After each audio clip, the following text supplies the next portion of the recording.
नमस्कार विद्यार्थी मित्र, ऑनलाईन क्लासमध्ये मी आर.जी. जाधव तुमचे स्वागत करतो. आज आपण शिकणार आहोत मानवी भूगोलाच्या शाखा. मागच्या व्हिडिओमध्ये मानवी भूगोलाची व्याप्ती, व्याख्या याविषयीची माहिती ही आपण घेतलेली होती.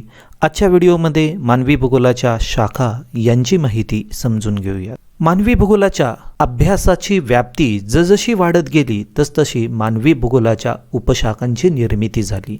कारण एकाच विषयामध्ये सखोल अभ्यास करत असताना त्यामध्ये स्पेशलायझेशन तयार होतं आणि त्यामधूनच आपल्याला मानवी भूगोलाच्या उपशाखा या निर्माण झालेल्या दिसून येतात. मानवी भूगोलाच्या 5 प्रमुख उपशाखा आहेत.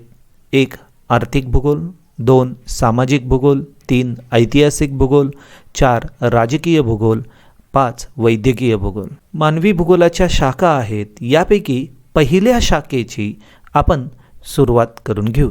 आर्थिक भूगोल. मानवासभोवतालच्या परिस्थितीचा म्हणजे साधन संपत्तीचा मानवी जीवनावर परिणाम होत होता आणि उपलब्ध असणाऱ्या साधन संपत्तीनुसार त्याच्या व्यवसायात भिन्नता आलेली होती.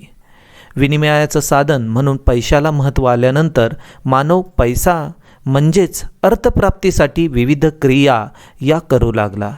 याच विविध क्रिया यांचे रूपांतर व्यवसायात झाले. मानव विविध आर्थिक उत्पादने घेतो. याचाच अभ्यास आर्थिक भूगोलात केला जातो. साधन संपत्तीचा परिणाम हा आर्थिक भूगोलामध्ये अर्थप्राप्तीवर कसा होतो याविषयीची माहिती ही आर्थिक भूगोलात केली जाते. म्हणजेच एखाद्या प्रदेशातील वस्तू व सेवा यांचे उत्पादन, विनियोग, उपयोग यांच्यातील क्षेत्रीय भिन्नता किंवा त्या प्रदेशातील आर्थिक हालचालींचा कार्यात्मक सहसंबंध हा आर्थिक भूगोलाच्या अभ्यासाचा केंद्रबिंदू आहे. आर्थिक भूगोलाच्या विविध उपशाखा आहेत. या 8 शाखा आहेत. मग या 8 उपशाखा निर्माण होण्याचं कारण काय? तर आर्थिक भूगोलामध्ये मानवाच्या आर्थिक क्रिया अभ्यासत असताना विविध घटक अधिक प्रभावशाली ठरतात आणि हे घटक प्रभावशाली ठरत असताना त्यांचा सखोलपणे अभ्यास होणं गरजेचं आहे. याच कारणास्तव आर्थिक भूगोलाच्या उपशाखांची निर्मिती झाली.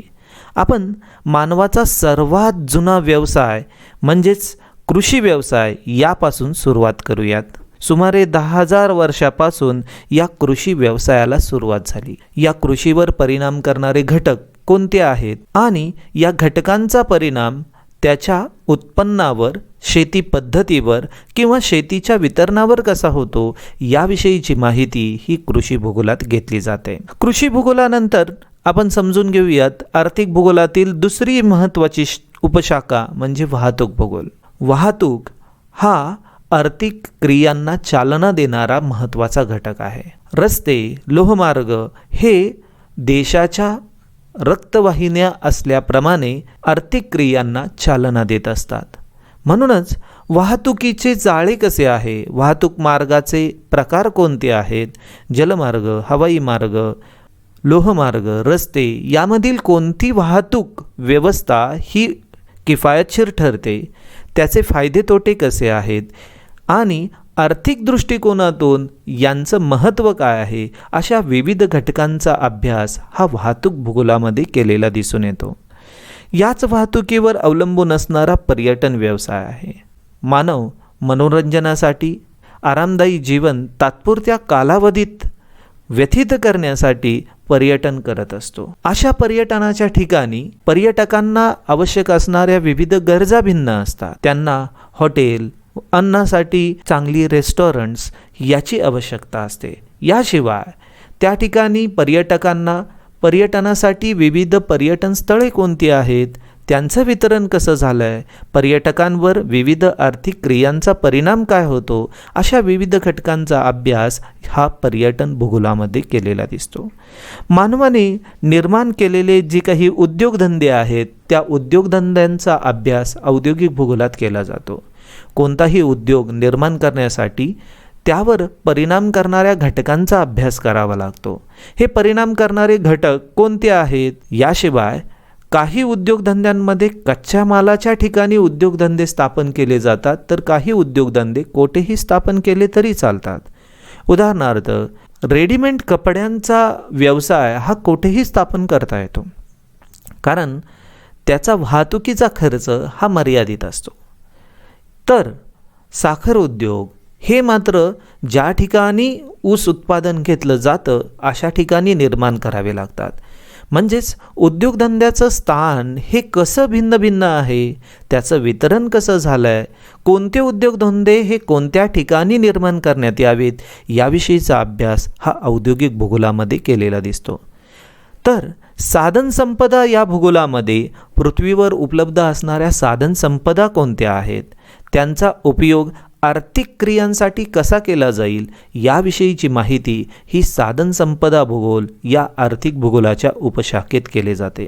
व्यापारी भूगोल यामध्ये प्रामुख्याने मानवाचे प्राथमिक आर्थिक व्यवसाय, द्वितीयक आर्थिक व्यवसाय, तृतीयक आर्थिक व्यवसाय व चतुर्थक आर्थिक व्यवसाय यांचा अभ्यास केलेला दिसतो. व्यापार ही घटना निर्माण झाल्यामुळे मोठ्या प्रमाणावर संस्कृतीत अदलाबदल होते व त्याचबरोबर आर्थिक क्रियांना चालना मिळालेली दिसते. अशी व्यापारी केंद्रे ही जगामध्ये कोठे आहेत, त्या व्यापारामध्ये मोठ्या प्रमाणावर आवश्यक असणारे घटक कोणते आहेत, या विविध घटकांची माहिती ही प्रामुख्याने व्यापारी भूगोल यामध्ये केलेली दिसून येते. दळणवळण भूगोल यामध्ये प्रामुख्याने संपर्काच्या साधनांचा अभ्यास केलेला दिसून येतो. जुन्या कालावधीत पोस्ट, तार खाते यांचा मोठ्या प्रमाणावर दळणवळणासाठी उपयोग झाला होता. सध्या देखील त्यांचं महत्त्व हे कमी झालेलं नाही, कारण मोठ्या प्रमाणावर आता दळणवळणासाठी मोबाईलचा आणि इंटरनेटचा वापर हा केलेला दिसून येतो. हे दळणवळणाचं साधन कोणत्या ठिकाणी उपलब्ध आहे हे आपल्याला यामधून समजतं. सध्याला आपण ऑनलाईन क्लास घेतो आहे, यासाठी देखील मोठ्या प्रमाणावर इंटरनेटचा वापर करतो आहे. परंतु कोकणासारख्या ठिकाणी मोठ्या प्रमाणावर ही दळणवळणाचीच म्हणजेच मोबाईलची सेवा देखील सर्वत्र उपलब्ध नाही. दऱ्याखोऱ्याची परिस्थिती असल्यामुळे सर्वच ठिकाणी चांगली 4Gची रेंज आलेली दिसून येत नाही. त्यामुळे त्या ठिकाणचे विद्यार्थी हे शिक्षणापासून वंचित झालेले दिसून येतात.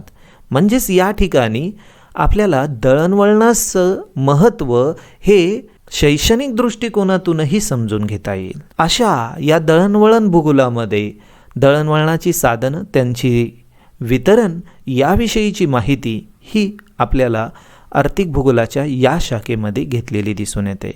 विपणन भूगोल ही शाखा सध्याची प्रगत शाखा म्हणून ओळखली जाते. आर्थिक क्रियांना मार्केटिंग हा घटक महत्त्वाचा आहे. मार्केटिंग याचाच अर्थ मराठीमध्ये विपणन होतो. सध्याला बाजारात जाऊन वस्तू विकत घेण्यापेक्षा मार्केटिंग ही ऑनलाईन पद्धतीने केलेली दिसून येते आणि त्यामुळे आपण ऑनलाईन वस्तूंची खरेदी करत असतो. ही मार्केटिंग मोठ्या प्रमाणावर बहुराष्ट्रीय कंपन्या या करत असलेल्या दिसून येतात. यामध्ये ॲमेझॉन, स्नॅपडील यासारख्या कंपन्यांचं जाळं पूर्ण जगामध्ये असलेलं दिसून येतं. ही विपणनाची कला प्रामुख्याने विपणन भूगोल यामध्ये केली जाते. कोणत्या ठिकाणी कोणती प्रोडक्ट्स आहेत आणि ती प्रोडक्ट कोणत्या चांगल्या पद्धतीने विकता येऊ शकतील याविषयीची माहिती या विपणन भूगोलामध्ये केली जाते. अशा पद्धतीने मानवी भूगोलातील आर्थिक भूगोलाच्या या 8 उपशाखांची ओळख आपण समजून घेतली. यानंतर मानवी भूगोलाची दुसरी महत्त्वाची शाखा आपण समजून घेतोय, तो म्हणजे सामाजिक भूगोल. सन 1806 मध्ये कार्ल रिटर यांनी भौगोलिक प्रदेशाची जैविक एकात्मता ही संकल्पना मांडली. यामध्ये प्रदेशातील नैसर्गिक परिस्थिती आणि तेथील लोकसंख्या, संस्कृती यांच्यात एकात्मता आढळते असे त्यांनी स्पष्ट केले. यानंतरच्या कालावधीत फ्रेडरिक रॅडझेल यांनी अँथ्रोपोजॉग्राफी या ग्रंथामध्ये प्राकृतिक पर्यावरणाचा व्यक्ती आणि समाजावर होणारा परिणाम स्पष्ट केला आणि समाजाचा अभ्यास सामाजिक भूगोलात हा होण्यासाठी सुरुवात झाली. या 2 तज्ज्ञांनी मोठ्या प्रमाणावर या ग्रंथांमध्ये सामाजिक भूगोलाचं महत्त्व हे मानवी भूगोलात कसं आहे हे स्पष्ट केलं आणि त्यामुळे सामाजिक भूगोल ही एक स्वतंत्र शाखा मानवी भूगोलाची निर्माण झाली. याच सामाजिक भूगोल या शाखेमध्ये प्रामुख्याने लोकसंख्या आणि मानवी वसाहत यांचा अभ्यास केला गेला. वसाहतीचा अभ्यास करत असताना पुन्हा त्यामध्ये अनेक सूक्ष्म पद्धतीची निरीक्षणे निर्माण झाली.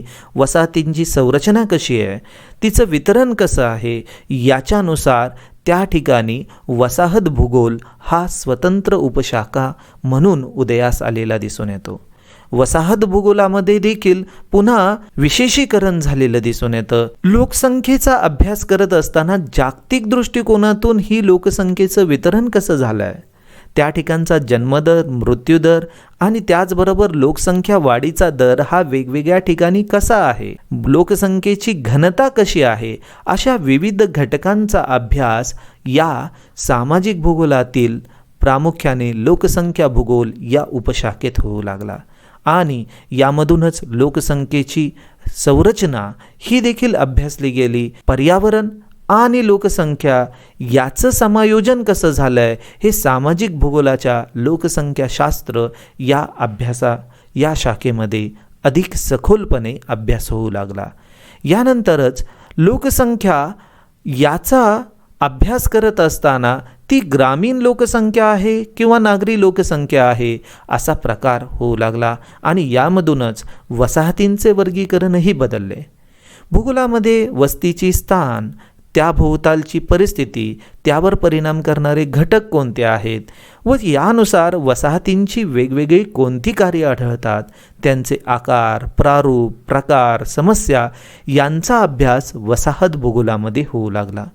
नागरी वसाहत आणि ग्रामीण वसाहत यांचा फरक हा लगेचच समजून येतो. या नागरी वसाहतीवर परिणाम करणारे घटक व ग्रामीण वसाहतीवर परिणाम करणारे घटक व त्याचबरोबर त्यांची कार्य ही भिन्न भिन्न आहेत हे आपल्याला या केवळ फोटोग्राफवरूनही दिसून येतं. व त्याचबरोबर कोणतंही शहर असू दे, या शहराला नियोजन आवश्यक असतं. या ठिकाणी आपल्याला नवी दिल्ली हिचा नियोजनाचा नकाशा किंवा सॅटेलाईट इमेज ही स्पष्ट केलेली आहे. या वसाहतीमध्ये रस्त्यांचं असणारं जाळं व तेथील वसाहतींची संरचना ही कशी भिन्न आहे हे आपल्याला समजून येतं. तर या विरोधात अनियोजित नागरी वसाहत असेल तर त्या ठिकाणी रस्ते किंवा तेथील वसाहतीची संरचना ही आपल्याला भिन्न आढळलेली दिसून येते. अशाच पद्धतीचा अभ्यास हा वसाहतींच्या बाबत वसाहत भूगोलामध्ये म्हणजेच सामाजिक भूगोलाच्या या शाखेमध्ये केलेला दिसून येतो. यानंतरची शाखा आपण समजून घेऊयात ऐतिहासिक भूगोल. ऐतिहासिक भूगोलामध्ये प्रामुख्याने मागे जाऊन तत्कालीन इतिहासावर भूगोलाचा परिणाम कसा झाला आहे याचा अभ्यास हा प्रामुख्याने केला गेला. अशा पद्धतीच्या अभ्यासाला चालना प्रामुख्याने मॅकेंडर या तज्ज्ञाने दिलेली होती. मॅकेंडर याने ऐतिहासिक भूगोल ही नवी शाखा निर्माण होण्यासाठी चालना दिलेली दिसून येते. कोणत्याही देशाच्या इतिहासामागे तेथील भौगोलिक परिस्थितीचा प्रभाव पडलेला असतो. भौगोलिक परिस्थिती त्या ठिकाणी कारणीभूत ठरलेली असते, कारण इतिहास हा भौगोलिक पार्श्वभूमीवरच घडलेला दिसून येतो. प्राचीन काळी बांधलेले गड किल्ले तेथील भौगोलिक परिस्थितीचा विचार करून बांधलेले होते. शिवाजी महाराजांनी किल्ल्यांचे स्थान हे प्रामुख्याने डोंगर माथ्यांवर ठरवलेले होते आणि त्यानुसारच युद्धनीती ही ठरवलेली होती. म्हणजेच प्राचीन काळी संरक्षण हा जो काही हेतू आहे याकरिता हे किल्ल्यांचं स्थान हे डोंगर माथ्याचं ठरवलेलं होतं. अशाच ऐतिहासिक घटना, तेथील असणारी युद्धे याच्या पाठीमागे भौगोलिक पार्श्वभूमी ही जाणून घेण्यासाठी प्रामुख्याने ऐतिहासिक भूगोलाचा अभ्यास असलेला दिसून येतो. म्हणूनच विविध देशांचा विस्तार याचं अध्ययन करत असताना प्राचीन काळी त्या ठिकाणची असणारी भौगोलिक परिस्थिती ही अभ्यासावी लागते. इंग्रजांनी संपूर्ण जगावर राज्य केलं त्यावेळेस त्यांची भौगोलिक परिस्थिती ही त्यास कारणीभूत ठरली. ते दर्यावादी का बनले तर त्यांचं असणारं देशाचं स्थान हे बेटाचं होतं हे आपल्याला लक्षात घेणं गरजेचं आहे. म्हणूनच वर्तमान काळाची समज ही भूतकाळातल्या अभ्यासाशिवाय येत नाही आणि याच कारणास्तव ऐतिहासिक भूगोलामध्ये भौगोलिक अभ्यास हा ऐतिहासिक घटनांच्या आधारावर केलेला दिसून येतो. राजकीय भूगोल ही मानवी भूगोलाची आणखी एक महत्त्वाची उपशाखा आहे. फ्रेडरिक रॅडझेल यांनी खऱ्या अर्थाने राजकीय भूगोलाला चालना दिली. त्यांनी राज्य व समाजाचा जैविक सिद्धांत मांडला. राज्य ही अभिक्षेत्रीय जीवित संस्था आहे आणि ही संकल्पना मांडल्यामुळे राजकीय भूगोलाच्या अभ्यासाला चालना मिळालेली दिसून येते. ॲल्फ्रेड मॅकिंडर यांनी 1904 साली हृदयस्थल सिद्धांत मांडला. हॉटसन यांनी 1934 साली राजकीय भूगोलाचा आधुनिक विकास हा ग्रंथ प्रकाशित केला आणि त्यामुळे मानवी भूगोलाची राजकीय भूगोल ही एक स्वतंत्र शाखा म्हणून उदयास आलेली दिसून येते. या शाखेमध्ये प्रामुख्याने राज्याच्या सीमा, सरहद्द, प्रांत, त्यांचे अंतर, भौगोलिक संपर्क व राज्यातील संबंध, विदेशी धोरणे, राजकीय संघटना क्षेत्र, त्यांची साधनसंपत्ती, राज्यांचा विस्तार, विभाजनाची कारणे अशा विविध घटकांचा भौगोलिक स्वरूपातून अभ्यास हा केलेला दिसून येतो. राजकीय भूगोलाचीच लष्करी भूगोल ही एक आणखी उपशाखा असलेली दिसून येते. मग असा हा राजकीय भूगोल आहे हा सध्याच्या काळात महत्त्वाचा असलेला दिसून येतो. कारण UPSC प्रिलिममध्ये मोठ्या प्रमाणावर वर्ल्ड पॉलिटिकल जॉग्राफी यावर प्रश्न आलेले दिसतात. किंबहुना या पॉलिटिकल जॉग्राफीवर किमान UPSCमध्ये 40% प्रश्न असलेले दिसून येतात. अशा संदर्भातील व्हिडिओ देखील तुम्हाला यूट्यूबवर मिळतील. UPSC प्रिलिम क्वेश्चन 1995 ते 2016 हे सर्च करून बघा आणि राजकीय भूगोलामध्ये कोणत्या घटकांचा अभ्यास केला जातो याची माहिती तुम्हाला उपलब्ध होईल. पुढची मानवी भूगोलाची शाखा समजून घेऊयात, वैद्यकीय भूगोल. वैद्यकीय भूगोल ही मानवी भूगोलाची नवीन शाखा आहे. सध्याला आपण कोरोना या महामारीचा अभ्यास करतो. मग हिचं वितरण स्पष्ट करत असताना देखील बातम्यांमध्ये आपल्याला नकाशे दाखवलेले दिसतात आणि त्या विशिष्ट भौगोलिक परिस्थितीचा त्या रोगांवर काय परिणाम होतो याची माहिती ही त्यामधून स्पष्ट केलेली दिसून येते. एखादी नैसर्गिक आपत्ती आल्यास त्या प्रदेशात रोगांचा प्रसार होतो. महापूर आला तर त्या काळात कावीळ, अतिसार, हिवताप यासारखे विकार सुरू होतात. गजबजलेल्या प्रदेशामध्ये अनेक विषारी वायू बाहेर पडतात आणि याचा परिणाम मानवी जीवनावर होतो, मानवी आरोग्यावर होतो. कितीतरी मानवांची फुफ्फुसे या विकारांनी जडलेली असलेली उदाहरणे आपल्याला पाहायला मिळतात. अशा विविध रोगांचा मानवी जीवनावर होणारा परिणाम भौगोलिक दृष्टिकोनातून आणि वैद्यकीय दृष्टिकोनातून अभ्यास हा वैद्यकीय भूगोलामध्ये केलेला दिसून येतो. थोडक्यात आजच्या व्हिडिओमध्ये आपण प्रामुख्याने मानवी भूगोलाच्या 5 उपशाखा समजून घेतल्या. आर्थिक भूगोल, ऐतिहासिक भूगोल, राजकीय भूगोल या त्या प्रमुख शाखा आहेत. आर्थिक भूगोलाच्या अनेक उपशाखा आहेत. यामध्ये कृषी भूगोल, औद्योगिक भूगोल, साधनसंपदा भूगोल, व्यापारी भूगोल, वाहतूक भूगोल, विपणन भूगोल, पर्यटन भूगोल या उपशाखा आहेत. तर राजकीय भूगोलाच्या लष्करी भूगोल ही एक उपशाखा आहे. तर सामाजिक भूगोलाच्या वसाहत भूगोल ही उपशाखा आहे. याच वसाहत भूगोलाच्या नागरी वसाहत भूगोल, ग्रामीण वसाहत भूगोल अशा उपशाखा निर्माण होतात. तर सामाजिक भूगोल यामध्येच लोकसंख्या भूगोल व सांस्कृतिक भूगोल अशा उपशाखा असलेल्या दिसून येतात.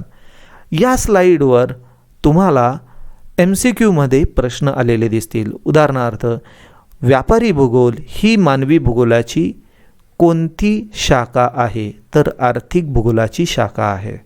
लोकसंख्या भूगोल ही कोणत्या भूगोलाची शाखा आहे? सामाजिक भूगोलाची शाखा आहे. अशा पद्धतीचे प्रश्न हे तुम्हाला येण्याची शक्यता असते. मला वाटतं की या शाखांची माहिती ही तुम्हाला व्यवस्थितपणे समजली असेल. धन्यवाद.